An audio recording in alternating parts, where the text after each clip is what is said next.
आपल्या सह्याद्री देवराई संस्थेच्या संपूर्ण महाराष्ट्रात 32 देवराया आहेत.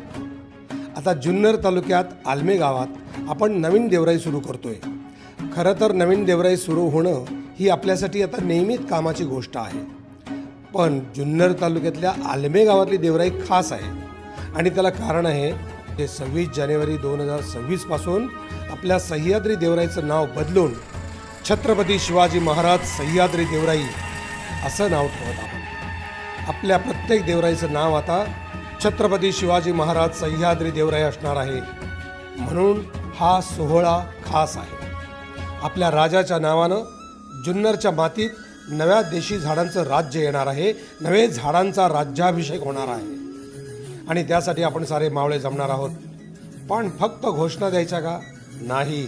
आपण सगळ्यांनी आपलं आवडतं देशी रोप घेऊन यायचं आहे आणि आपल्या छत्रपती शिवाजी महाराज सह्याद्री देवराईत ते लावायचं आहे. कुणी बेल घेऊन या, कुणी आंबा, कुणी जांभळ, कुणी फणस, आवळा, चिंच, बकूळ, जारूळ, किती नावं आठवाल, किती नावं तुम्हाला माहिती आहेत. ही सगळ्या नावांची प्रत्येकानं वेगळी रोपं घेऊन यायची.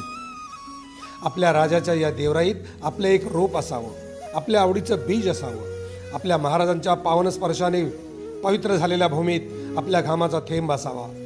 महाराजांनी स्वराज्याच्या विचाराने भूमी कसदार बनवली. आपल्याला फक्त सावली पेरायची. आपल्या राजाचं जिथे जिथे पाऊल पडलेलं असेल त्या प्रत्येक पाऊल खुणेला झाडांचा डेरेदार मंडप बनवूया. छत्रपती शिवरायांचा इतिहास येणाऱ्या प्रत्येक पिढ्या सांगतच राहणार आहेत. पण आपली देवराई बघून पुढच्या पिढ्या नक्की म्हणतील महाराजांचे 21व्या शतकातले मावळे पण कामाचे होते. इथून पुढं महाराजांच्या नावाने देशाला अभिमान वाटेल अशी देवराई घडवूया. सुरुवात जुन्नर तालुक्यातील आलमे गावापासून करूया. नक्की या. आपल्या राजाची थोरवी फक्त पुस्तकांची पानं नाही, लाखो झाडांची पानं फुलं सुद्धा सांगतील. सह्याद्री देवराई देवराई देवराई सह्याद्री देवराई देवराई देवराई सह्याद्री देव